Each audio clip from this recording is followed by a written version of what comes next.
Hey yo, what's poppin' YouTube? It's King Bril coming back at you again with another video. Now a lot of you guys might have seen my first video, how to gain weight for skinny guys, where I explain how I went from about 165 to about 220 in the time span of about 2 to 3 years. And just a side note, I don't weigh 220 right now. I actually dropped back down to 203 because that was a weight that was much more comfortable for me because I'm 5'11". And in that video, I explained that one of the best things a skinny guy can do to gain weight is to hit legs and back hard. And that's because the biggest muscles in your entire body are on your legs and on your back. But then I kind of realized, hey, what if they don't really know how to hit back? And what if they don't really know how to hit legs? So today I'm gonna teach you something that's instrumental in having a leg day that's gonna lead to you gaining muscle, gaining weight, and really packing on pounds. You'd be hard pressed to find someone doing a leg day without at least some variation of this exercise. And this is why you have to make sure that you're doing this exercise right to make sure that you're getting the gains, you're gaining the weight. This exercise is none other than the squat. If you're a skinny guy and you think you're about to gain all this weight without squatting, you're wrong. But before you hop your goofy under that squat bar and try to do 315 and decapitate yourself, there's some things we gotta do first. You see, when most people say squat, the first thing you think about is a back squat, a nice heavy back squat. I'm here to tell you that a back squat is one of the most sophisticated, advanced types of squats that you can do. And if you're not somebody who's really strong already, or somebody who has amazing technique already, or you haven't been properly trained, a back squat is the absolute last type of squat that you should even try to do or try to master. Weight room, and you've seen that skinny guy try to get under that back squat with too much weight and his form's all messed up. Now think about it, you're a skinny guy, so you can't really afford to miss too many training sessions due to injury.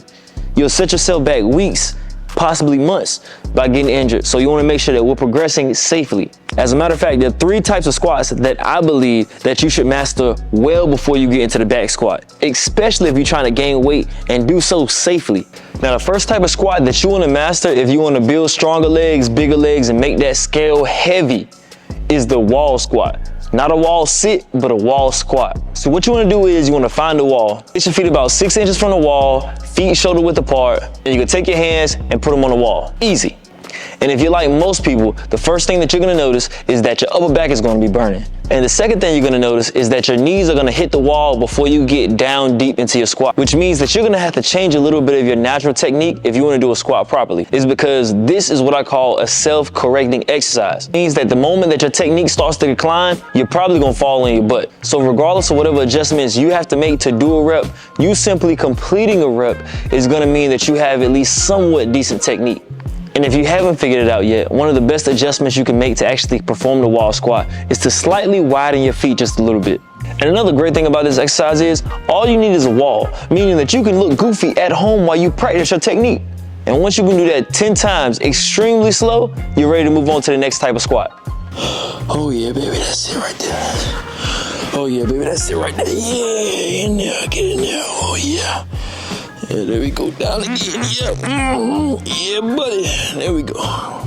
If you properly paid your wall squat dues, then this next exercise is gonna be a lot easier than it would be if you hadn't done the wall squats and mastered the technique. Next exercise is called a goblet squat or a bench goblet squat to be specific. But instead of a wall, we're gonna find a bench and we're gonna line up the edge of our toes right at the edge of the bench. I don't wanna hear nobody joking on my shoes. My lifting shoes are busted. I'm about to get some more. Chill on me. And instead of having your hands straight up in the air, we're gonna hold a dumbbell while we're doing these squats. Now, when it comes to the wall squat, you have virtually no responsibilities except for just do the squat because it's a self-correcting exercise. It's not many things you have to keep in mind other than just squat.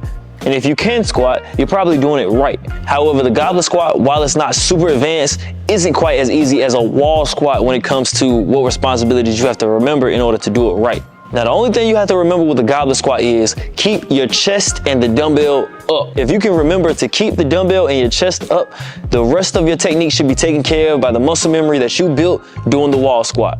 Now, with this being the first weight-bearing exercise and the goal to be to gain weight and gain muscle, you want to make sure you exercise your right to volume on this exercise. I want to see anywhere from 8 to 20 reps with goblet squats. It doesn't matter whether you started at 25, 35, or 45. I want you to work your way up to being able to do this with 20 reps with a 70-pound dumbbell. And because you're able to do so much volume, you'll get really strong at this really quickly. Then you'll be ready for the next type of squat. And this is really when we start tipping that scale and building that muscle.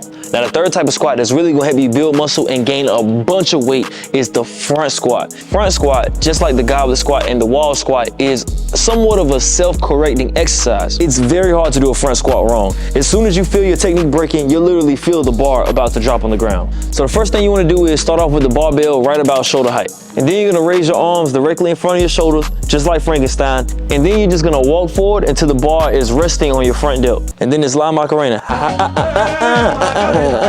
But all seriously though, right hand, left shoulder, left hand, right shoulder, elbows up. If you're feeling more advanced, you can raise your arms up, 2 fingers on the bar, and then scoop forward. And you wanna pull your elbows up until you're not actually holding the bar with your 2 fingers. Your fingers are there simply for support and guidance. Your shoulders, your front delts are what should bear the load for this front squat. Once you've safely taken the bar off the rack, there's only 2 things that you need to remember. Keep your elbows up and keep your core tight. And that's why it's so important to do the wall squat and the goblet squat first, because by this point in time, you shouldn't have to think about how to squat. Your body is gonna have a natural muscle memory for how it should properly squat. Now, when it comes to the weight progression, the first thing you wanna do is the bar.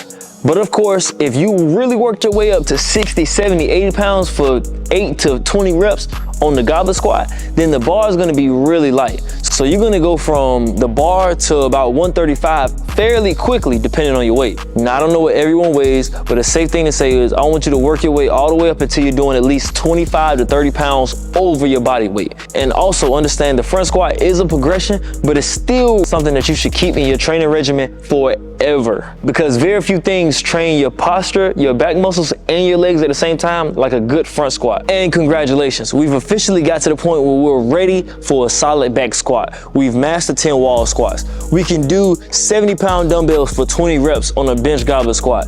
We can front squat 1 to 1 times our body weight. So we're strong, we're stable, and you're probably not as skinny as you were when you first started. You gain at least a couple pounds just in this right here. So now that you're ready for the back squat, your body's stable, you shouldn't be scared of the weight no more. Definitely not scared of a barbell. This back squat is gonna be a breeze. You're gonna set it up just like the front squat, but instead of walking straight and matching up with your front delt, you're gonna dip and put your head under the bar, and you're gonna squeeze your upper back so that the bar can rest on your traps. And it's very important that you keep your upper back squeezed and your hands tight. This is gonna create a nice, solid shelf for the bar to rest on. Now, I promise you, if you master those first 3 squats, your first back squat looks phenomenal. Now, the main difference between the back squat and the front squat is the biomechanics and the distribution of the weight. So what you find is when you do a back squat, you're gonna sit back and lean forward a little bit more than you would on a front squat. But that's okay, because you're stable and you're strong in the right positions, because you built this up doing the front squat, the goblet squat, and the wall sit. And in case you're having trouble, here's 3 tips to remember. Squeeze the upper back, core tight, weight on your heels. And when it comes to the back squat, you probably want to work your way up to at least twice your body weight, which might take a couple years if you've never seriously back squatted before. But it's okay, because what else are you going to be doing except for working out and eating and gaining weight? So I know a bunch of you guys have been asking me to make a skinny guy workout program. I'm going to say you guys can, I don't know, go ChatGPT or try to make your own workouts, but just include, whatever you do, just make sure you include either front squats or back squats for your leg day going forward. I promise you, if you set your sights on getting higher and higher PRs for the front squat and back squat, getting higher 1 rep maxes, 3 rep maxes, 5 rep maxes on the front squat and back squat, I promise you, especially if you combine this with those tips that I showed you in the first How to Gain Weight for Skinny Guys video, I promise you, you will put 10 pounds on in a very short amount of time. And if you guys have any questions, comments, concerns, make sure you leave them down in the comments. If you like fitness content like this from King Bril, make sure you show me some love, man. Drop it down there in the bottom, you know what I mean? And that's all for this video, y'all. Peace. And the last thing I'm gonna say, y'all, please do not skip steps. There are a lot of you guys who might be new to this, who might be new to like really going hard in the weight room, and you want to hurry up and fast track this whole thing and get it all done in a matter of 2 weeks. The truth be told, it might be a good solid 2, 3, 4 months before some of y'all get to back squat. But trust me, if you take it slow, you're going to gain the weight, you're going to build the muscle, and you're going to be strong, bro. Or maybe for those of you that you consider yourself more advanced, you consider yourself athletic, but you're still skinny, and maybe you have done like a back squat before, but you haven't done a wall squat, or you haven't done the front squats yet. Trust me, break it all the way down, do wall squats, grow into goblet squats, then grow into front squats, then grow into back squats. And I promise you, you will see the gains that you didn't see before. Like a lot of you guys who actually are lifting, but you're still skinny and not seeing results, it's because you're strong in 8 out of 9 areas. But that last lagging area is like a 4 because you've skipped steps. Like you might have skipped the front squat or skipped the wall sit or skipped the goblet squats. And that's why you're not a 9 on everything. And that's the reason why you're not overall leveling up. Because a lot of times in the weight room, yes, the muscle is what helps you gain weight. But a lot of this stuff in the weight room is a hormonal response. When you lift heavy weights, there's a hormonal response. Like there's people that take performance enhancing drugs to boost their hormones. Right? But you get natural hormones by squatting heavy. So if you want that extra hormonal drive and you want to gain weight and really change your stuff, then don't skip steps. Yeah.